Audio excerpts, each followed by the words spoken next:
when I talk to my clients, usually it's because they've been challenged. And they're questioning, why would anybody in their right mind challenge me on something that I'm really good at? Well, I can relate to that. And I bring those stories about my past to the table when any of my clients are challenged on what they know they do really well. Because our job is to help them stay on task every single day at their highest level. So when those challenges arise, we want to make sure we deal with them. So for me, it was when I was 19 years old in an old gymnasium that was the main home court for the University of Iowa basketball team, and I was a sophomore. New coaching change. I'm not exactly sure if I'm going to make the team because I'm a walk-on. So I'm a little bit concerned. But I'm good at what I do, and I know what I do really well. I'm quick, I'm fast, I can jump high, and I can shoot the ball pretty well. And the conference changed. There were lots of things going on. The NCAA had changed its rules about where we could shoot. Now the three-point line was in. I was excited because they had breakaway rims, where before that they weren't there. But now I've got this coach, this big hotshot coach from California. When I was really hunkered down with my old coach, Dick Schultz, he retired.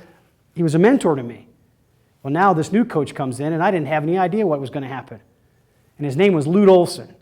I'm sure many of you might know who that might be. Well, at the time, I didn't. And all I wanted to do was make the team because I had to prove myself as a walk-on. Well, he challenged me. He challenged me, fortunately, on the things I do really, really well. And because I practiced on them, I worked on them every day at a level that was painful sometimes because I work on them so hard. Well, I have big hands. And as I'm talking to Coach Olson, I'm dribbling the ball, I just kept stopping the ball in midair. And finally he said, son, let me look at your hands. And I put my hands up there, and they were appreciably larger than Coach Olson. So there's one mark for me.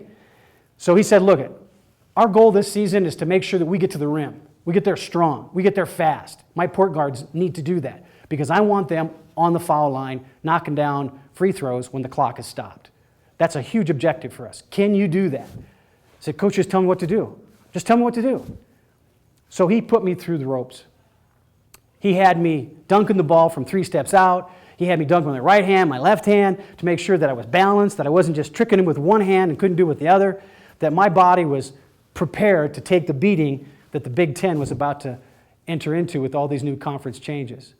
I went through all those things. I met his challenge, but I wouldn't have been able to do it if I hadn't had a process to put me through that. Every single client we deal with is put through the same process. Whether you're a professional athlete, college athlete, executive from the boardroom, or that performer that's standing on stage or in front of a camera like I am today with you, talking about what they do really well. There's a process that generates the best results for them every time they put themselves in that spot.